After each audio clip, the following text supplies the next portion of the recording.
Oh, welcome. Welcome to our first virtual book signing. We're super excited. Thank you so much for the support, guys. We've got a lot of books to sign tonight.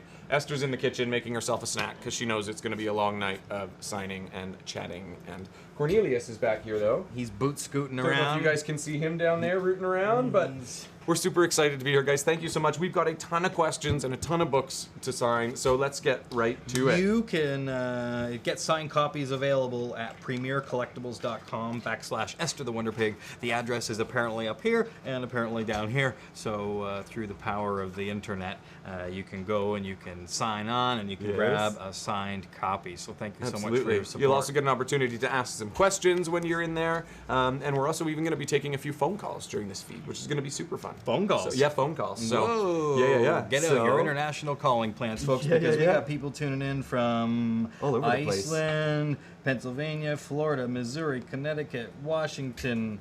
Where's that? Swansea? I believe that's the UK. Wales? Is that UK? Oh. Wales, yeah, look bottom. Wales, UK. Oh, okay. Yeah. Wales, UK. Yep, Pennsylvania, all over the world. This is so exciting. Yeah, this. Oh, what did you do? I touched everywhere. So, we are super excited about today. This is the sequel to Esther the Wonder Pig, Changing the World One Heart at a Time. So, the book leads you from the point when Esther got off the trailer to when the first residents arrived at the farm and getting to, get follows about a 2-year timeline, so it covers a lot of ground. It covers kind of how we got settled here at the farm, adjusting to life in the city versus here, and all of the things that change when that happens, from what we did on a daily basis to our friends to family. I mean, it changed a whole lot about our life. So Esther was, got everything started, and then we moved to the farm, and the roller coaster just picked up speed. So yeah, it's been one heck of a ride. So let's get to a couple of questions here. We've got Pamela from San Gabriel, California. She wants to know, is Esther's snout soft or rough? It looks soft, but she uses it to root in the ground. So, is it rough? It's like the heel of your foot, if you can imagine that. Like, it's real thick skin, and it's it's not hard callus, it's soft callus. So if your heel was sanded nice and smooth and maintained really well, it would feel just like that. And it's very strong, and it moves. There's like a ridge at the top. The palate, like the whole face of it, moves and can twist and contort the same way that we can move our nose. So it feels soft, and also on the end of their nose is where they perspire from.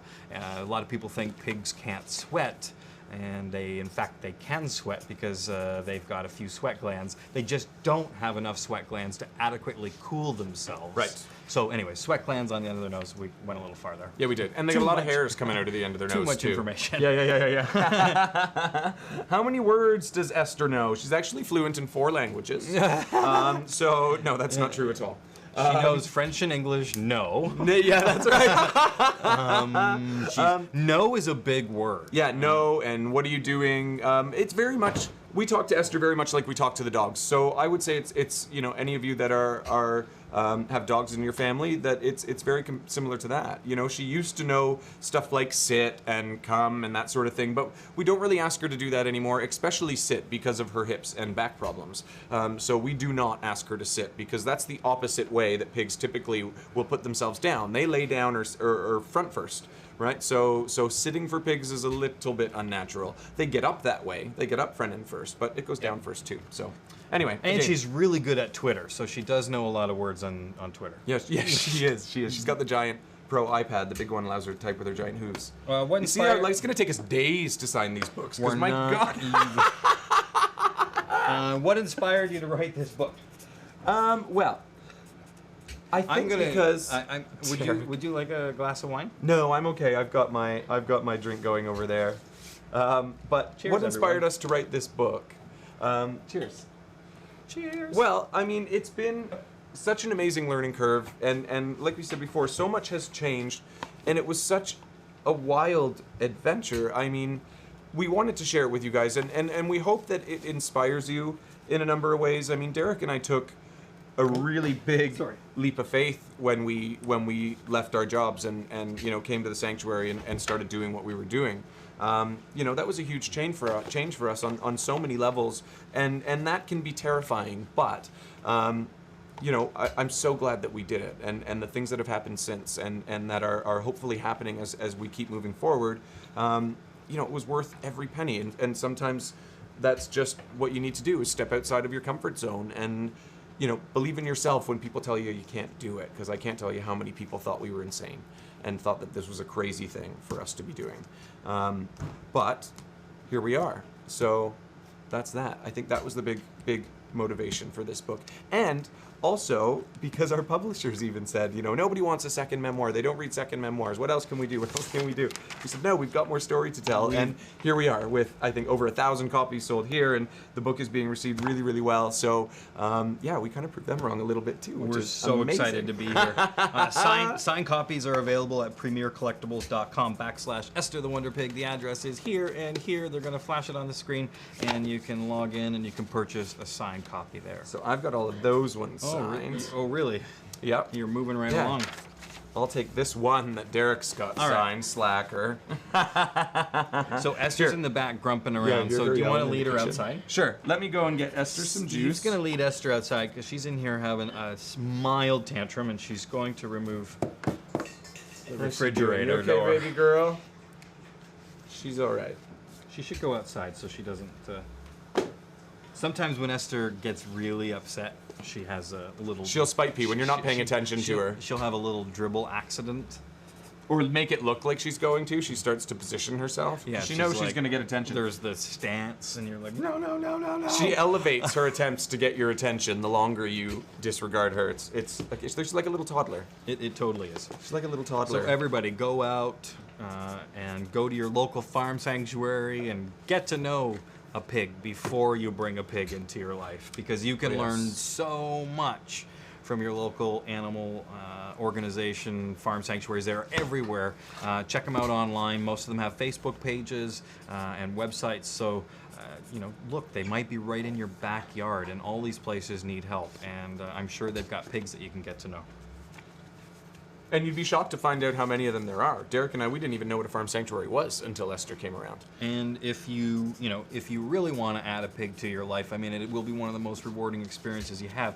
But do us a favor and adopt a pig versus shopping at a breeder, because a lot of these places exploit the animals so bad, and the last thing that you want to do is put money in the pocket of somebody that is going to exploit animals. So, adopt, don't shop. All right, so let's get to another question. You're burying me. I know, you got to move. I'm taking this away from you. You need to sign.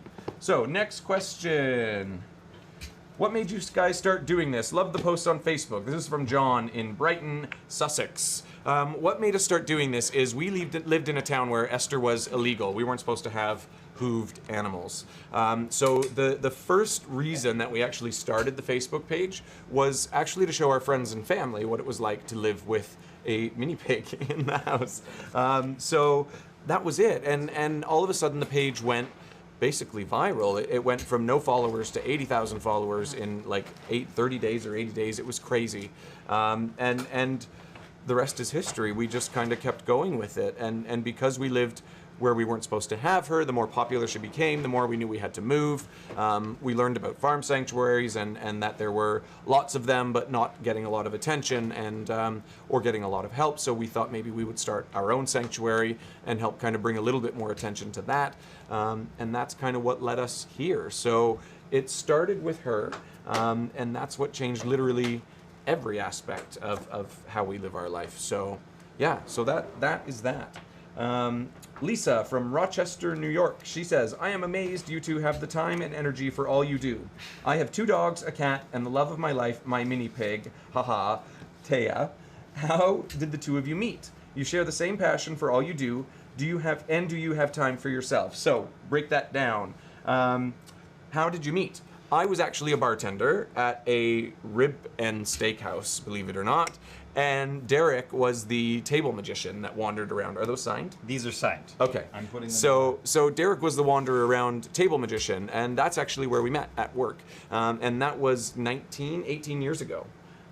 So long time ago, before Facebook even existed. In 2000? 2000, yeah. So, yeah, 18, crazy. Oh man, we're getting old. So that was the first part of the question. That was the first part of the question. You share the same passion for all you do, and do you have time for yourselves? Yeah, yes and no. I mean, it's been crazy busy. I think the busiest and hardest part is the fact that we live and work together and at home. So yeah, it can get pretty intense at times. But yeah, we do make time for ourselves. We get evenings to ourselves here on the farm, for example, which are amazing. It's busy here all day, pretty much every day, but every night we're able to go out for a walk, take the dogs, take Esther, go and wander around this gorgeous property and visit with all the animals. And yeah, we do get to leave the farm occasionally, not as often as we would like to.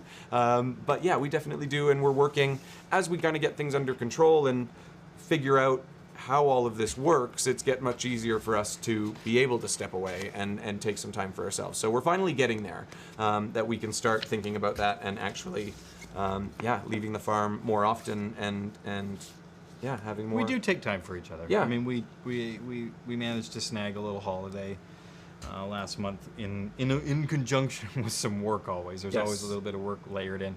That's been the trick lately, right? We did. We found some time. And when we do speaking engagements, for example, we've been very, very fortunate to be asked to travel a lot to do speaking engagements. And when we go to do those speaking engagements, often we'll tack on a day or two at the end in whatever city we're in, or we'll travel to another city that's close by and take a couple of days to ourselves there. So yeah, we always find a way to work it in, and that's really the best way to handle it for us at the moment anyway, is we take every opportunity we can and try to find clever and creative ways to work it in. And like I said, when we're away for a speaking engagement or something, is a brilliant time. Here's Esther. She's just opened the door and she's back. She's covered a lot of miles from here in the kitchen, back and forth. She's restless. I have a feeling we might be coming into Shark Week. A lot of you guys that have been around for a while on Esther's pages are very familiar with Shark Week. It happens once a month for a couple of days. She's a little bit quicker than... Yeah, those are ready for you as well. She likes to cover a lot of ground. She's, just like our Homo sapien female friends, the pigs, the females, they have a cycle. Yeah. So every 28 days, she has more needs. Yes, Esther does. Sometimes they're sleeping needs, sometimes they're food needs, sometimes they're I need to go for lots of walks, and other times it's just she just wants. Don't touch me, don't talk to me. So there are many different variations of Shark Week with Esther. But anyway, I think that's what we're dealing with here and why she's back and forth so often. But anyway, that's okay, baby. Good girl. Are you able to ever use the bottom of your appliances? No. That's from Christina in Franksville, Wisconsin. Esther's so strong. So smart. That's the biggest issue. It just does not matter what you use. She's just so strong, and when she's trying to get your attention, she goes and she opens the refrigerator, or she goes and she opens the stove, and sometimes she opens it with such force that the hinges bend and sort of crinkle. Sort of crinkle. Yeah, so no, we can't use the bottom of our appliances. We're trying to we're trying to do conventional things in an unconventional environment. Yeah. So we need to sign. We need to be, aware of what she wants and what she's going to do and try to find a way to make it all work for everybody. And the best way that we found, the fridge lately, she would be fine with, I think, if we replaced the fridge, because the freezer has been empty for so long that she doesn't go to the freezer associating it with food. 5.5 years, folks. There has not that's how long it took. One thing. So if we now, I think, if we were to get a new fridge, and we still wouldn't put food in that freezer, we keep it in a chest freezer in our laundry room. But I don't think she would bother with it just because she knows there's no food in there. So it's a learning curve for everybody involved, particularly Esther, I'm sure. So, okay, next question. Meredith from San Luis Obispo, California. What is each of your favorite jobs to do on the farm and why? Derek. Oh, my favorite thing to do on the farm is close up and get to cuddle with the pigs. That's for sure. Hands down, one of the best privileges that this place has. Oh, hello, Cornelius agrees. Hey, good boy. Yeah, everybody's really chill and really mellow, and you can go in and you can do belly rubs and you can do big bear hugs. And it's also when I do a lot of the hoof trimming is at night because everybody's so sleepy calm and pretty easy about it. So that's one of my favorite things. Yeah, I would say mine is the same, but I don't do it in the barn. I am the one that is lucky enough to get to put Esther down to bed. So we will lay down, and very much like Derek does with the pigs in the barn, we lay down and cuddle with her. She just likes to have company for half an hour or 40 minutes when she goes to bed, and we'll lay down and watch TV or something like that. And it's amazing. It's like Derek said, it's really the nicest part of the day, I would think, unquestionably, is piggy cuddle time. It's a pretty amazing experience. All right, let's see.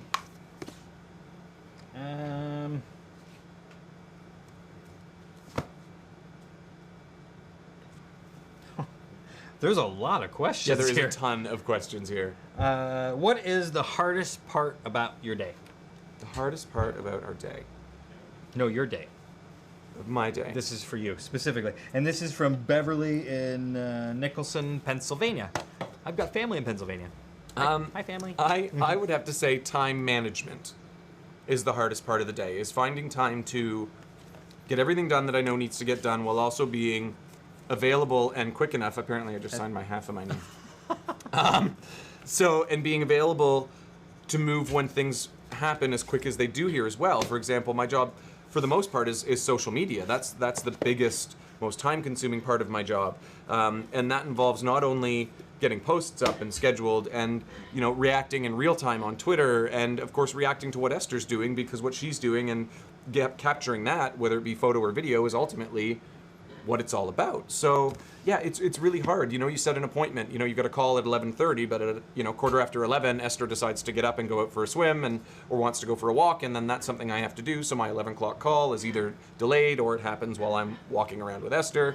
That I think is my hardest part of my day. Derek, what about you? Yes, my day definitely has lots of challenges, but the hardest part of my day. I'm gonna go and see if I can console her There's for a minute. There's a lot going on in there. Yes. Yeah, let me see. So I guess the hardest part of my day is planning exactly what priorities to focus on, because there are so many, and there are so many projects going on, and there's a lot of people to manage, and there's a lot of Esther, come here, baby. There's a lot going on here in a day. There's so many moving components. We have about anywhere from on most days there's between 10 and 12 volunteers that check in here on a day. So managing their day, managing the animal caregivers' day, making sure that we've got all the health care points covered for the day for the animals. But yeah, I guess the most difficult thing is when one of the residents are having a really bad day, and that's just all I can think about is from waking moment until I go to bed is just it's always on my mind. And so yeah, that weighs a lot on mental health, I guess, when you're thinking about residents that are sick or maybe not having the best day. But it doesn't stop me from giving it my all each and every day. Oh, gonna make me cry. Get it together, Walter. It's usually me that's the crier. It's just yeah. I'm glad I walked away for that one. Does Corno sleep in the house at night with Esther? Yes and no. Corno sleeps in the house for the most part, most of the time. Sometimes he'll go back to the barn for the evening, and that's usually if we've got guests, and he will not let his security duties rest. He takes that job very, very seriously. So sometimes he won't let our guests relax, which means we have to take Corno out of the situation for a little while. He's a busy guy. Takes it very seriously. He's got a lot to do. He does. So does he sleep with Esther? Not with Esther, but his favorite spot to sleep, almost always, is right at the foot of her bed, right here. So yes, he does kind of sleep with her, but he doesn't actually climb in her bed and, snuggle up with her or spoon with her or anything. But he does sleep beside her and in the vicinity. So yeah, he kind of does sleep with her. So, yeah.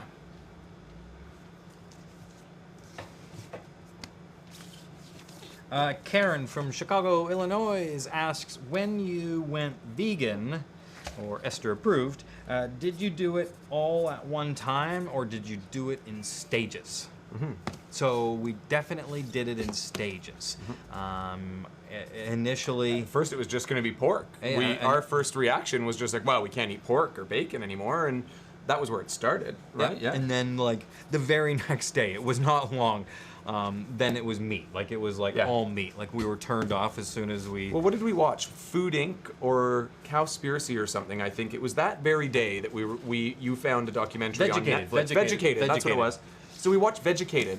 That night we'd given up pork. We're like, that's it. We can't eat pork anymore for Esther, and we watched Vegetated, and that's what kind of got our wheels turning.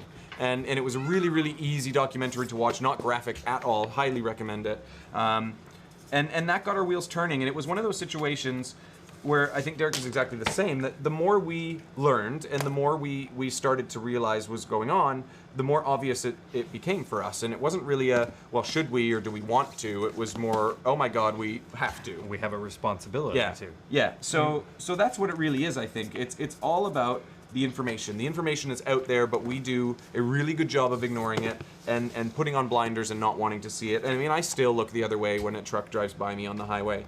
I used to, but now I look right in it because I remember when I was still performing, doing magic shows, that when those trucks, the animal trucks that where they load the animals onto, getting trapped beside these, and these would just obliterate my day. Like I would be just ruined. Yeah. And since, it's a hard thing to do. Learning and growing more into this, I can't help but look in because and hope that it's witnessing and hope that it's empty.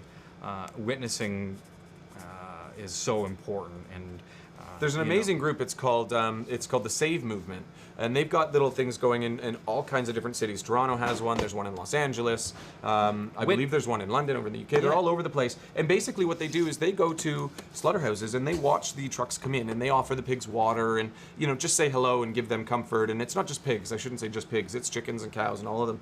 Yep. It's a really amazing thing to show the animals a little bit of kindness, but it's also an unbelievable thing as a person to be there and to witness it. It is life-altering, and it was one of the hardest things I ever did. I mean, it hits particularly close to home, of course, because Esther is such a very, dear and loved member of the family, that it was a very different level, I think, for me in particular, because of my relationship with her and how similar she looks. But anyhow, it's amazing. It's a really interesting experience. If you do ever get the opportunity, I highly recommend it. I think it's something everybody should do. It's great to do it because the general public usually are turning a blind eye, and they get a chance to see people showing compassion to farmed animals, and it's something that they're not used to seeing. And so when you come to an intersection and there's a truck with 200 pigs on it, and there's 10 or 12 people that are surrounding this truck and feeding the pigs water before they are last turned into the processing plant, and the general public witnesses this compassion going out to farmed animals, it really changes people. Oh, good girl, baby. And it's in some cases it's a protest, but I think in most cases it's a responsibility for us to witness, because they're forgotten about. They're second-class citizens. Yeah. And, it's a wild thing. But anyway, we can ramble on about that forever because it's a heavy topic. It is a heavy topic. It's a really heavy topic. But check it out. I mean, we when Esther first came into our lives, I started liking all these pages arbitrarily on Facebook, and I liked a page called Toronto Pig Safe. And shout out to Toronto Pig Safe. Yes. Love you guys. So, before your journey on Happily Ever Esther Sanctuary, did you ever think that it would have been this successful? And do you think that you could ever go back to your old life before Esther? That's from Rachel in Rhode Island. Could we ever go back to our old lifestyle? I would say no, definitely not. Any aspect of it, I don't think. I wouldn't want to live in the city again. I mean, I definitely wouldn't go back to a pre-Esther approved lifestyle. Our old jobs, as much as I loved our old jobs, this is probably the coolest job you could ever imagine. I mean, we get to spend our day with animals. We work harder than we've ever worked in our lives. That is for sure. The hours and the time and the emotional toll and aspect of it is unbelievable. But no, I wouldn't change a thing. I wouldn't change a thing. Other than a more structured set of time off. That would be my wish list. Is a structured schedule to take days off. But no, other than that, no, I absolutely wouldn't change a thing. Ruth in Maryside wants to know, what is the most bizarre moment you've had with the animals that you could not help laugh at? Oh, the most bizarre, or I guess. You couldn't help. I'm gonna tell one. I like the Escalade. Are you gonna tell Escalade story? No, the run fart. the Escalade. So Escalade, our horse, and BJ the donkey, that are residents here at the sanctuary. When they get excited and they run like from a stand to just like a bolt off, they fart with every step, not just once. No, it's like you can hear them running around, and it's they're we're like 10-year-old boys meters giggling our heads off. Yeah. So definitely when the animals flatulate. Yeah, flatulate. Yeah, it's pretty funny. Everybody laughs at farts. And I would say the most bizarre and memorable, the one that we laugh at now because we panicked at the time, was April having our babies. Because never in a million years did I think we would deliver piglets. And it was April Fool's Day. I thought Derek was lying to me when he said April was having her babies. I don't lie. And it was a really bizarre moment. I called the vet and I panicked. I said, April's having her babies. He's like, okay, call me if there's anything wrong. And I said, well, there's something wrong. She's having her babies and you're not here. And he's like, there's nothing I can do. It was crazy. We write about it in the book. Lots of towels and hot water, folks. Keep it coming. Yeah. Oh, it was wild. Yeah, that was wild. So, can I tell the fans where to get the book again? Yeah. So, you can go to premiercollectibles.com/Esther the Wonder Pig. The website's on the top and the bottom, I'm told. And you can go there and you can buy a signed copy of Happily Ever Esther, Two Men, a Wonder Pig, and their life-changing mission to give animals a home. And there's a foreword by Esther's friend, Alan Cumming. Yes. Thank you so much, by the way, Alan. We are so appreciative of you doing that. Yeah, that's amazing. It's a beautiful foreword from Alan. So, what time do you wake up in the morning? Well, this morning was... Depends on the day. This morning was 4 o'clock. Yeah, we had to be downtown in Toronto very early this morning for some book press. And this past week has been really early because we've been involved with... there's some new residents that arrived at the farm just recently, Abigail and Jolene. And they're coming from a local farm, a local pig breeding operation that has agreed to cease breeding. Mm-hmm. And they're working with Happily Ever Esther Farm Sanctuary, and they're sterilizing the pigs, and we're going to be finding them some homes. So we've been working early. Like, there's been lots of early mornings because of transport. We go and we pick up the animals early in the morning when it's still nice and cool. And we transport them to the vet for surgeries, and then so it's 4 a.m. But most mornings it's 5 for me. Yeah. And mine is not so early. Like I said earlier, I'm responsible for Esther, Esther's care, and she's on a much more laid-back schedule. Not so laid back, really. I'm usually up by about 6. What time? 6:30, 7-ish. So yeah. But I'm up much later. Derek goes to bed earlier. I stay up a lot later on Twitter. My little Twitter fingers are just a fury at night. So anyhow, yeah, a little bit opposite schedules now. Divide and conquer. We do. So next question. What is Esther's paddling pool made from? Our pigs keep busting their pool. That's Rebecca in Lincolnshire. North Lincolnshire. Esther's pool is made of multiple busted pools. Is what it is. It's many layers of the other pools that she broke, and eventually they maintain a seal again. That's what we figured out. No, it's about 5 kiddie pools, so it's thicker. It's harder, of course, for them to go through, but she likes still the softness of the plastic pools. When you're 650 pounds, it's still soft for her. So she can put her head down and it kind of crinkles it a little bit, just a little bit of give. When we had remember that hard plastic bone-shaped pool that we had in the water? Yep. Or in the ground, and she didn't like it because the edge was too rigid. When she laid down, it kind of bent her neck. She couldn't stretch out the way she can in the blue pool. So that's why she has that blue pool. It's the one that she wants and likes. Tried, tested, and Esther approved. What is Esther's absolute favorite dish to eat? That's from Katie in Willowbrook, Illinois.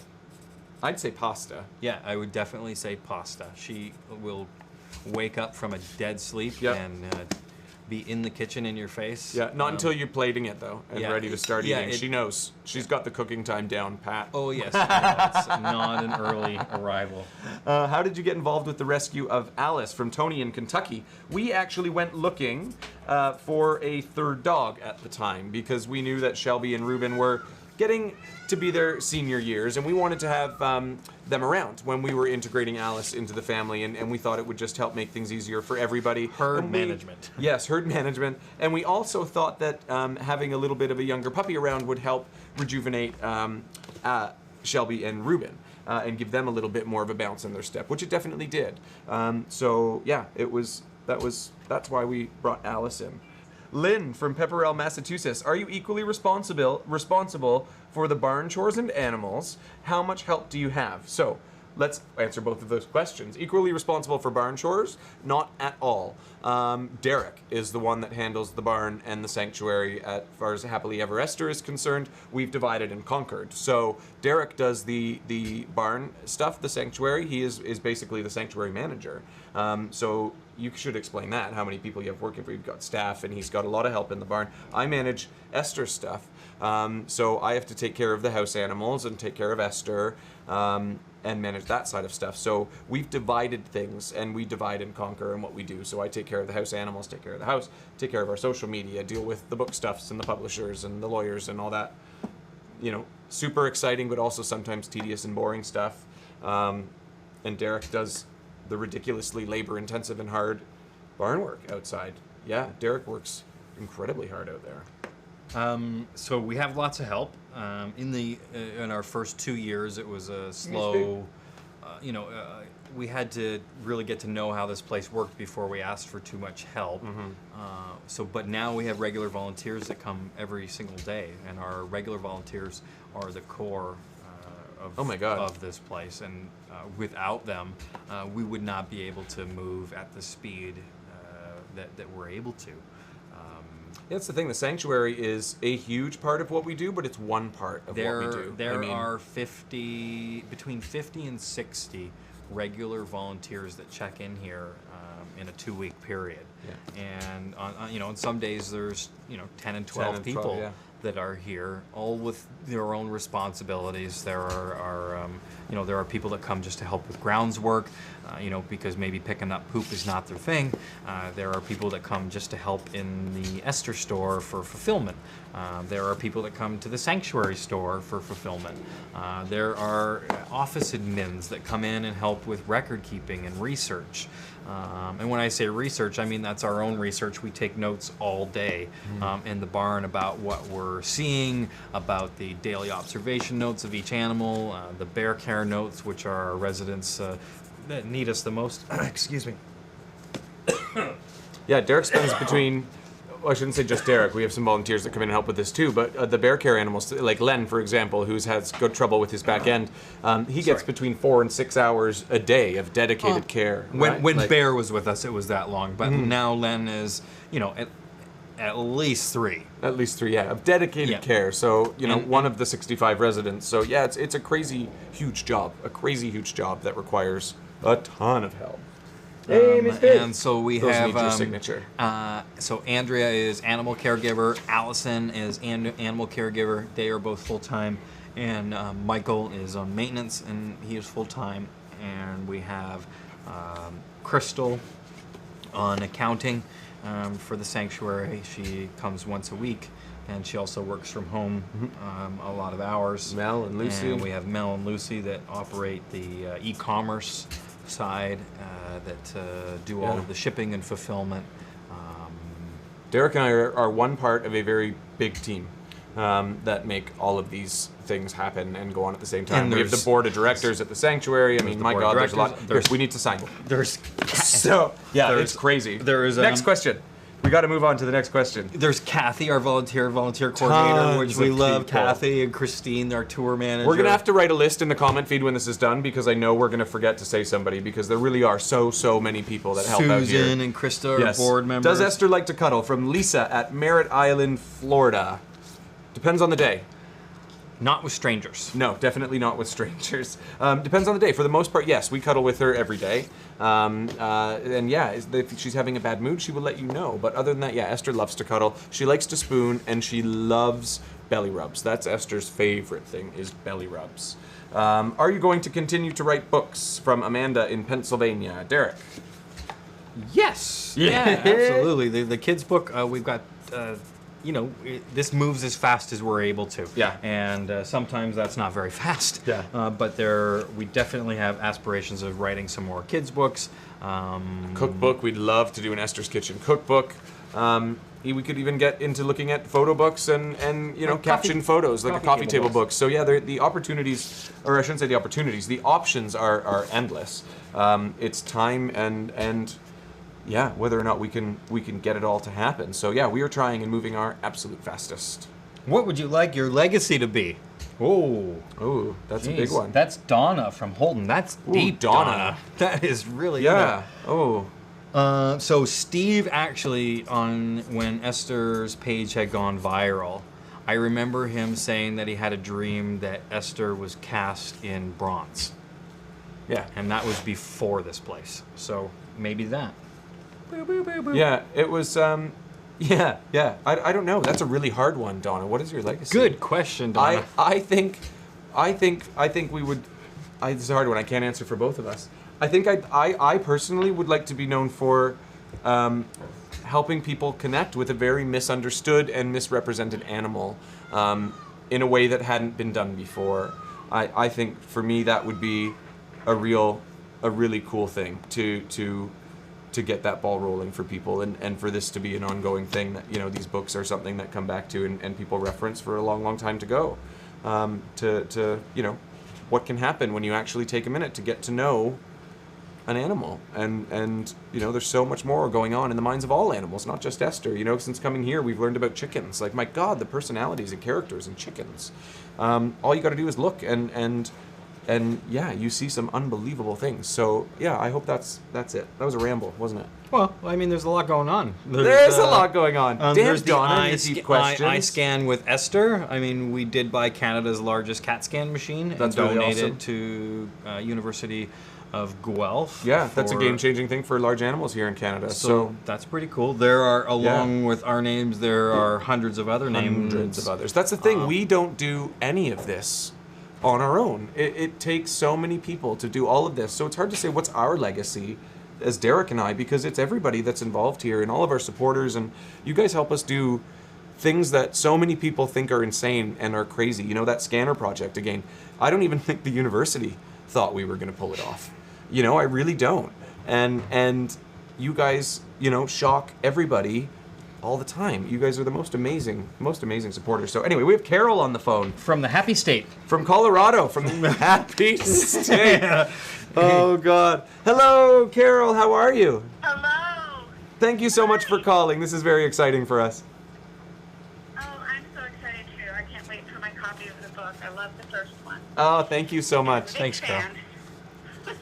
My question for you is, what is your favorite memory of the day that Esther first arrived at Peeve? Oh, I'll take that one. Yep, My favorite memory of when Esther first arrived at Heath's is for sure when she got to run, longer than 80 feet, because our backyard in Georgetown was about 80 feet wide, and I really wanted her to be able to really cut a rug and really run a mile. And getting to see her run across the back of the farm just full out, that was hands down the best moment for me. Yeah, that was really awesome. I'll second that as well. That was a really emotional moment as well, right? Because we were on the farm, and we'd achieved that, and yeah, that was pretty awesome, and something that Esther would never ever likely have been able to do, had we not been able to find her and get her out of where she was born. So that was a hugely emotional moment for us.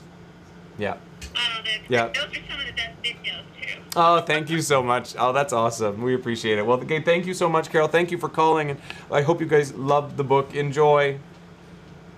Oh, thank you so much. Thank- It was great to talk to you. Oh, you as well. Thanks Thank you for so your much. support. Good night. Have a great night. So, folks, if you want Carol. to pick up your copy of the signed book, you can go to premiercollectibles.com/Esther the Wonder Pig. And thank you so much for your love and support.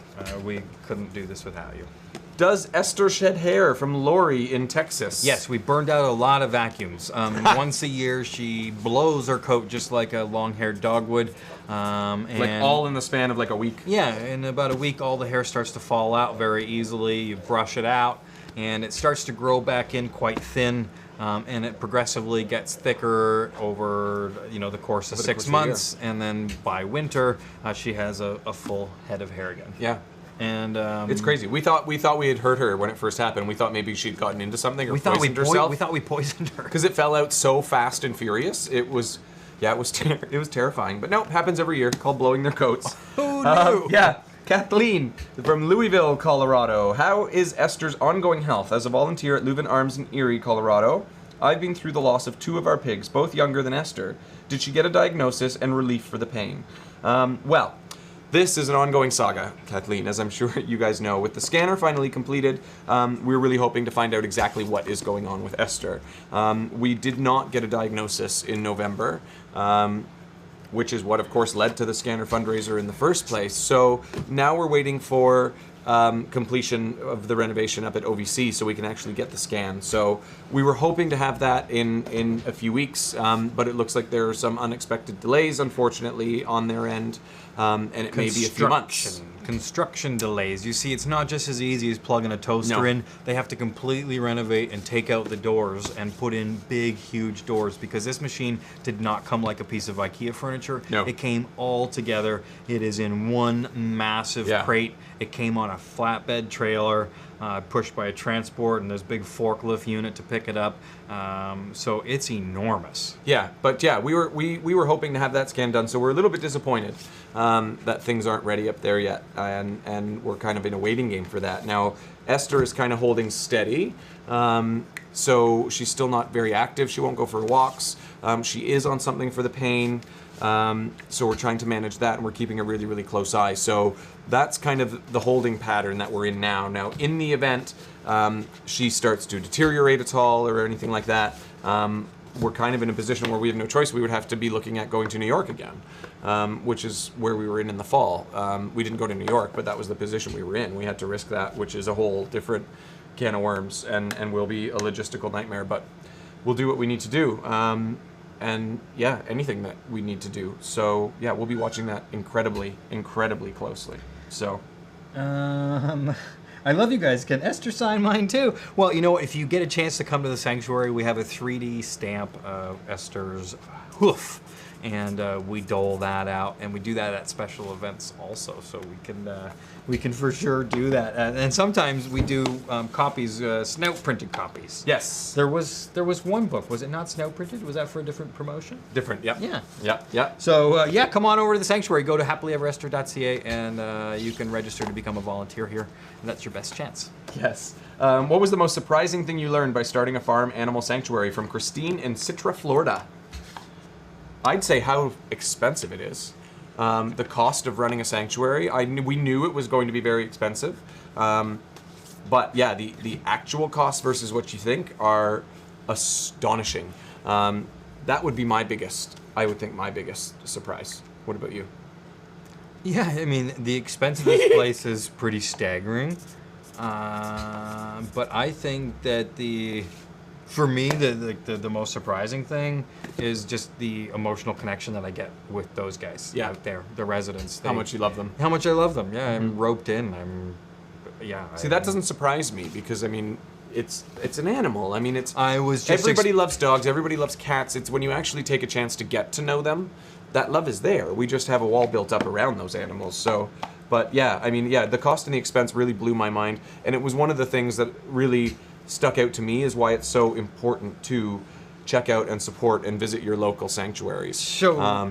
They definitely need help. So yeah, do that. Like I said, you'd be very surprised to find out you probably have one in your backyard. You do not have to come all the way to Toronto to see a farm sanctuary. But you can, and when you do come, you should go to Niagara Falls. Please do. It's beautiful. All right, we're gonna play a game. No, skip that because that one will take up the rest of our time. That's the 22 questions. Like, how old are you? Where were you born? All that sort of stuff. You want to do that? Sure. Okay, fine. We'll do that too. We can do that too. See, we have a minimum time that we have to stay on, but we have no maximum time. So we've got still quite a few books that we can plow through here and sign. So we're going to keep everybody on. Let's do it. 22 questions in 2 minutes. Well, they're over here. There's some questions are already here. Oh, I thought they were going to come across the screen. Oh, nope, they're right there. Oh, that's why you know so much about the game, is because you've already read it. I see. So you've already had a chance to think about your 22 questions. Do you still want to play it, or would you like to skip it like I suggested? Do I have to ask you? Do I ask you the 22 questions? I'm not sure. Do we have to do this both ways? How does it work? It's our show. True, it is. Okay, I'm going to ask you. You wanted to play. Okay. Okay, where were you born? Hamilton, Ontario, Canada. Who would you want to play you in a movie? Susan Sarandon. Oh, God, Derek. What was your first job? I worked at a gas station in Algonquin Park. What is your greatest accomplishment? This place. Yes, I would agree. What is your biggest fear? The ocean? No. My biggest fear? You only got 22 minutes. Bees. 22 minutes, 2 minutes. Oh, 2 minutes. Yeah, bees, being stung by bees. Who makes you laugh the most? You do. Oh, booby. What's the one thing you need to have in your fridge at all times? Mayonnaise. Mayonnaise. Eggless mayonnaise. And sour cream. Tofutti. Oh, Tofutti. Tofutti is the brand that we get up sour here. cream. Yeah. What is the one thing you need to have? Oh, I just did that one. What's your favorite adult beverage? Grape juice. Who is the most interesting person you met recently? Ooh, that's a hard one. We are very spoiled to get to meet some lucky people. Meet some lucky people. Yeah, we meet some interesting people. Alan Cummings was an amazing opportunity. Jane and Ricky were amazing. The Dixie Chick Girls, they were fantastic. I got to meet David Copperfield at one point in my life. Gene Bauer we met. Susie Costin, so inspiring. Yeah. Oh my God. Yeah. No. Next question. It's very interesting. What is your middle name? George Bradley. What is your biggest pet peeve? Oh, clutter. Clutter. What is your favorite hobby? Magic. What is your guilty pleasure? Wine. Do you have any hidden talents? Hidden. Nope. No.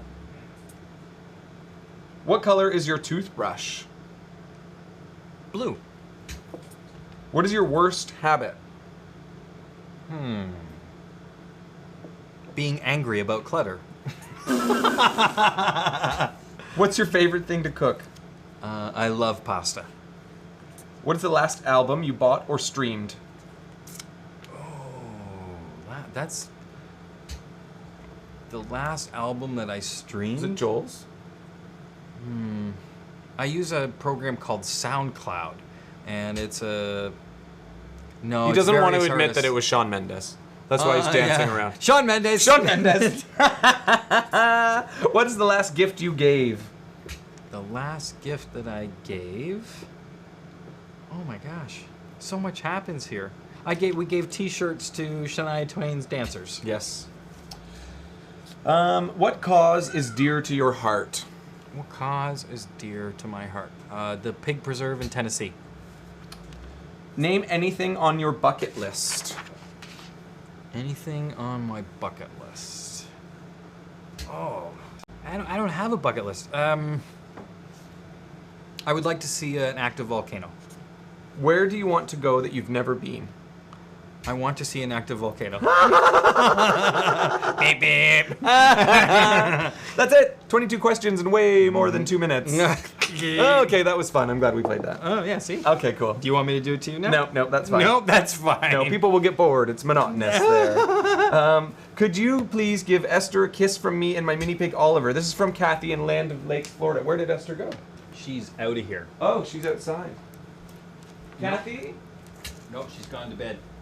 She's gone that way. Has she gone that way? Okay, Kathy, we will follow that one up for another time for you. I definitely will, though, give her a kiss. How many animals can Heaths have room for comfortably? Really great question, Connie from Houston, Texas. So if we were to fill this place with just chickens only, we could have thousands of chickens. And, you know, it's very species specific. The big heads, the cows, the horse, the donkey, I mean, we're at capacity for how many heads that we can have that are that large, primarily because we don't have enough shelter. So the shelter that we currently have is just enough space for those 5 big heads. But there's room for more shelters, which would allow us to maybe double how many big heads we have. So we probably have room for 5 more big heads comfortably. But that is, of course, with a bigger barn. We would have to build something that we don't have. So right now we do not have shelter for any more. But comfortably, I think we're encroaching upon, you know, this property's max for the medium to large size animals, just based on the amount of pasture space that we have. So they can graze. Because they have to be able to graze, they have to be able to be interested in the property. Things have to not be the same each day, and it's so important that they don't, you know, that they don't run out of stimulating things to do. So yeah. Okay, we have Sherry from Texas on the phone. She was on the first cruise. Hello, Sherry from Texas that was with us on the first Esther cruise. Hey, Steve and Derek. How are you? Good, good. I was calling in to ask you a question. Excellent. My question is, how many pounds of food do you feed in a day to all the animals on the farm? Ooh, good question. Good question. So how many pounds of food do we feed per day? So we go through, oh my gosh. So we go through 2 big chop buckets. We call them our chop buckets, and they're full of carrots, apples, kale, lettuces, celery. They're like 5-gallon pails. Yeah, they're like 5-gallon pails, and they're 20 pounds each when full. So we go through 40 pounds of fresh fruits and vegetables. That covers the 2 meals, and that's just for the pigs. So then we probably have another 4 or 5 pounds for the smaller animals, such as the rabbits and the chickens, because they of course love all of those other, you know, they love watermelons and they love cantaloupes, and you know, they love the fresh stuff also. And in terms of pig food, we go through 2 tons. We go through 2 tons of pig food a month. So Wow. I don't know what that is a day. So we go through, you know, 50 pounds of fresh fruits and vegetables a day, and 2 tons a month of the kibble. Yeah. So 1,600 pounds of produce and 2 tons of kibble just on pigs. And then how many thousands of bales of hay do we go through a year? We go through around 4,000 bales. Yeah, 4,000 bales of hay. And then also keep in mind that for that's a combined hay and straw. Okay, yeah. so about half of that would be hay. 2,000 they would eat. And then a lot of the time in the summer they're grazing. We don't have to feed as much hay in the summer. They get a little bit, but not as much as they would in the winter. Right. Yeah, so it's a copious amount, basically. Lots and lots and lots. That is, I thought my female was high, but nothing compared to y'all. Honestly, it is something else. That's a big part of why we're trying to make our garden as big and full as we can. Lots of veggies growing in that garden this year, and we're also growing the orchard to try to grow as much of that produce as we possibly can ourselves. That's awesome. Yeah, absolutely. Well, thank you so much for calling, Sherry. We really, really appreciate it. I hope you love the book. Yes, I can't wait to get my signed copy. I canceled my order off Amazon that way because then I saw the signed copy. Perfect. I was like, I want that one. Ah, hilarious. That's awesome. Well, thank you again, Sherry. We can't wait for you to get it. I hope you love it. All right, thank you guys. Have an awesome day. You too. Bye-bye. Excellent. That's super cool. All right. How did you fundraise initially when you realized you had to move? Shelley from Huntington, West Virginia. So initially we fundraised using a platform called Indiegogo, and they are a crowdfunding provider. They collect money, and then they help you with the perks and the accounting, etc. So we use that. The campaign that we just finished for the Esther scanner, we actually did that all ourselves, and we were able to save a lot of money because the Indiegogo, the crowdfunding source campaign, you know, those websites, they do take a percentage, and I believe Indiegogo was 9% that they took if you did not meet your goal, and 4% if you did meet your goal. So meeting the goal meant the difference of well thousands over and thousands of dollars. The fees. With the Esther scanner, we decided to host it all on our own site. Our volunteer site designer Nigel put it all together and handled the e-commerce side.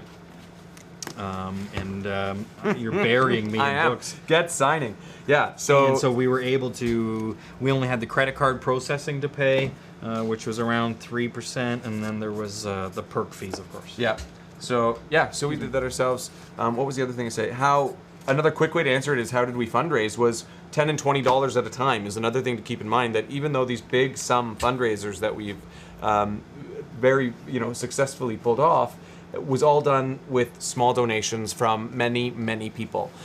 So having a large audience and being able to reach a large audience was critically important for us. That was not one very wealthy donor. It was done, I think the average donation on the scanner, for example, was $45 or $47. Yep, it was. Right? So, little donations can do huge things when they add up. So, yeah, there's power in numbers for sure.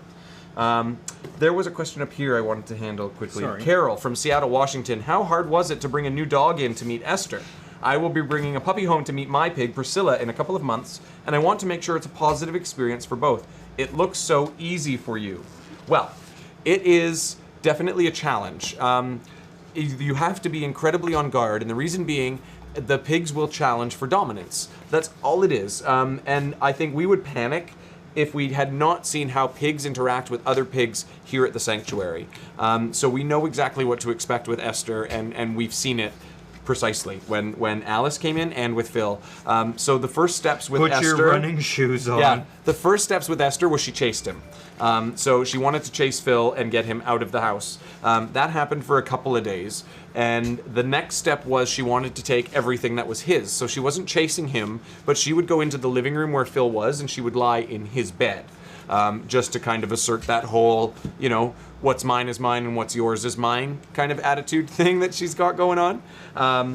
And then from there, the next step will be coexistence, where she will walk by and do her thing and Phil will do his thing, and then they will make friends. Do not leave them unattended. No, do not leave them unattended, and be prepared for it to take a few months. That's just the way it goes. It might look like we're unattended here in the background, but Esther's babysitter is actually here, and she is making sure that Kim and Phil, that Esther and Phil are behaving well together. Yep, exactly. So that's it. You have to be patient and be very, very aware. And like Derek said, never leave them unattended.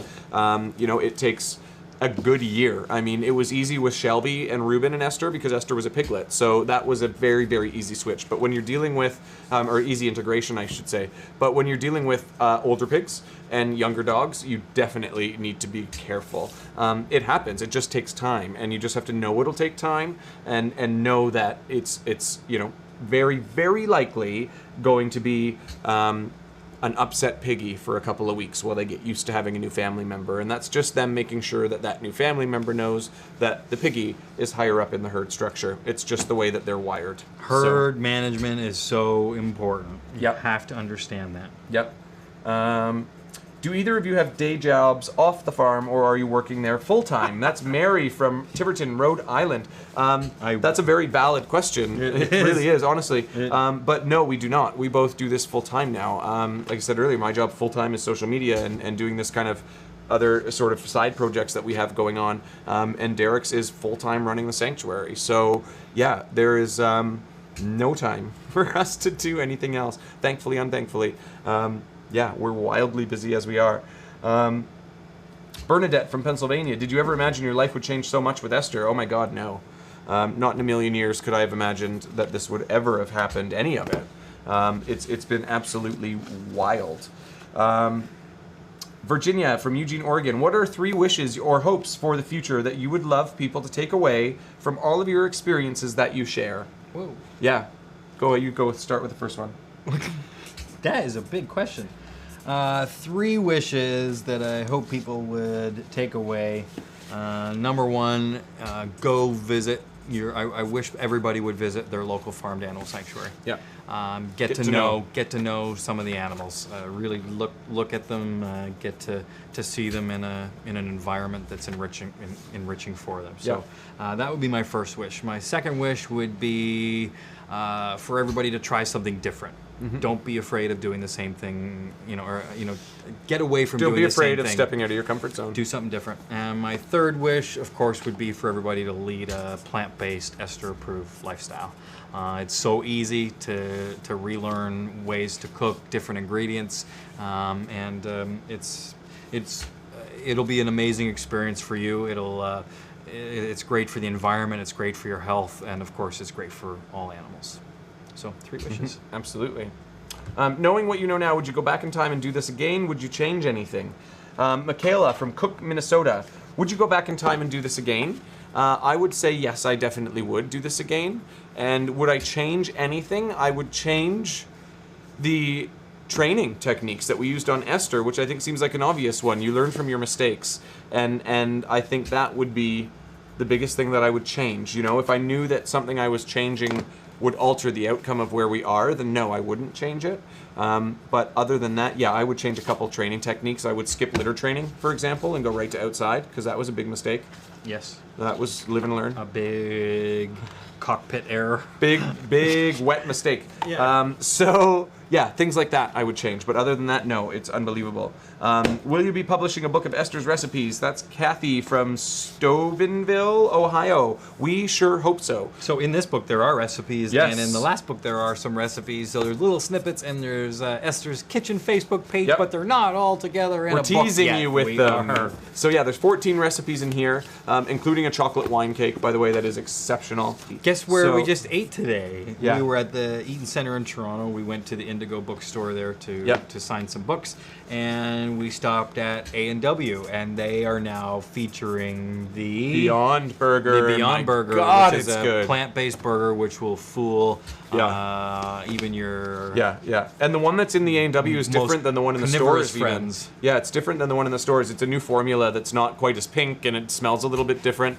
And it was exceptional. Oh my God, it was good. So yeah, everybody, vegan or not, go and try a Beyond Burger at A&W, because it's going to blow your mind. It was so easy. I have to tell you, it was easy transitioning. There was nothing difficult about it. You just had to, the first couple of grocery shops at the grocery store were maybe difficult because you were constantly reading ingredients and going, does this have milk? Does this have eggs? Yeah, it's a learning curve. It's a learning curve, but once you figure out which products are Esther approved, it's so easy. Yeah.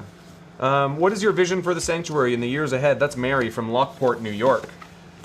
Well, ideally, I think we want the sanctuary to be in a position where Derek and I can leave and go open another sanctuary. Exactly, and go and start another one. We would love to have a farm in the United States. We would love to have a farm in Europe, and we would love to be able to kind of carry on this message and the way that we do things and the way that we present things all around the world, because we think it's a really cool way to get people interested and get people engaged and participating. So yeah, I think that is the ultimate plan, and we want to get it to the point that it will carry on long after we're gone. I think the most important thing for us is to have a succession plan in place, and that's something we're working really hard for, because it doesn't do any of our animals or residents any good if they need a home when Derek and I go.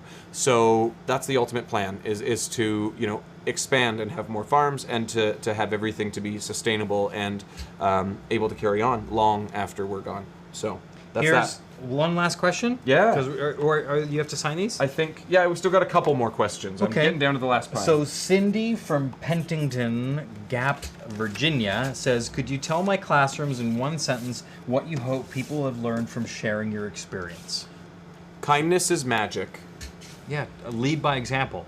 Yeah, I think that would be mine, would be kindness is magic, because all of this has happened because we allowed ourselves to fall in love with a pig, and because we shared our fun and funny and interesting experiences with everybody, and it is all because of a pig and her smile, and that smile is so contagious, making people laugh and making people feel good about themselves is probably one of the most incredible feelings ever. Laughter heals. I don't know. Yeah. They can't put that prescription in a bottle. They just can't do it.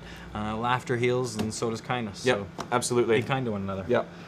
What advice would you give to a prospective pig owner? I just bought a small farm and am considering adopting 2 pigs. This is from Deborah from Barnegat, New Jersey. So I would say do it. If you've got the property and the space and you've got the ability to give these pigs the time, my gosh, go ahead and do that for sure. You will love it. Enrich your lives in ways that you never knew were possible. And there are so many pigs in need of great homes. Please contact Esther's Army. They're a Facebook page of about 30,000 people that share and help rehome farmed animals across the world. So please contact Esther's Army Facebook page, and they can for sure put you in contact with some pigs that are in desperate need of forever homes. So do it. Yeah, Stephanie. But I would say too, first you should go to Farm Sanctuary in Watkins Glen and take the Farmed Animal Care Conference course. It gives you 4 days of hands-on knowledge of big farmed animals, small farmed animals, and they of course have been in operation and existence for over 30 years, and they are at the front of... You'll never meet a more knowledgeable person than Susie Costin in New York. If it's worth knowing about farmed animals, she knows it. Go take the Farmed Animal Care Conference in Watkins Glen. Sign that one. Oh, yes. Yeah, And for I sure. would do that. Anybody that wants to own a farm sanctuary or wants to help a farm sanctuary, go to take that course. It's a 4-day course. It's not that expensive. You can stay there on the property. They do have cabins for a fee, of course, but there are hotels in Watkins Glen you can go stay in.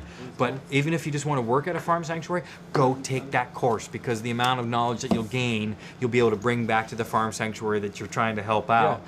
So go take that course. Cool. Stephanie from Inman, Kansas. What can Esther's adoring public do to help her get her scanner sooner than 3 months? Well, you guys have done everything that you possibly can. You guys stepped up in that fundraiser, and that scanner is there on campus. The only thing that we can do is hope that Guelph can get it organized sooner than that. The ball is in their court at this point.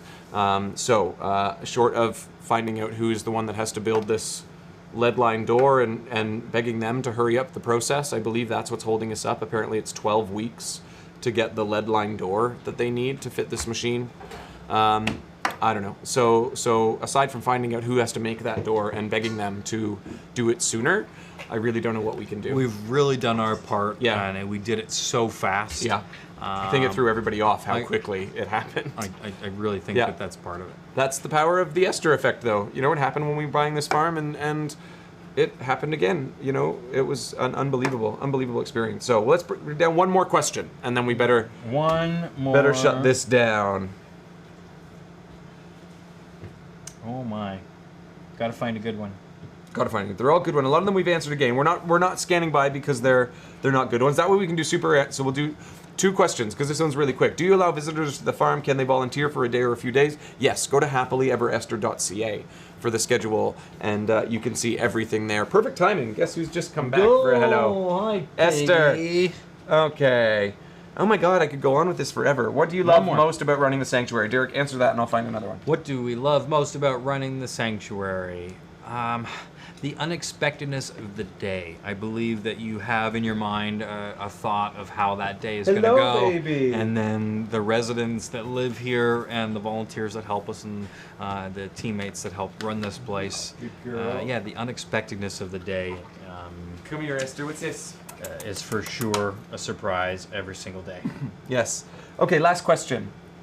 What would you say is the greatest daily lesson Esther provides for you? Esther Pig. The biggest lesson that Esther provides for you is to lead by example. I mean, And live in the moment, I'd say, Yeah, go for it. I would say live in the moment. Esther wakes up every day, and she is just happy to eat and go outside and do her thing and just be, and that's really, really amazing. It's really cool to watch her just be able to get up and do whatever she wants and be who she is, and I think that's really cool. She doesn't have to pretend to be anybody. She's not forced to do anything. She's not stuck in a cage. I still have to sign these ones you put down there. I mean, yeah, it's amazing. So I think that's it. Live in the moment and just be, I think, is Esther's daily message. She makes me smile, but I mean, we've talked about that already. That's one of the greatest things she does for me every day is she makes me smile and makes me laugh. Folks, if you want a copy, you can go to premiercollectibles.com/Esther the Wonder Pig. We'll be signing copies here until the wee hours of the morning. Yes. Thank you so much for tuning in. Thank you so much for your love and support. Thank you, guys. Say good night, Corno. Hey, say goodbye, buddy. This has been an incredible experience. And say hello, buddy. Say goodbye, Corno. Handsome boy.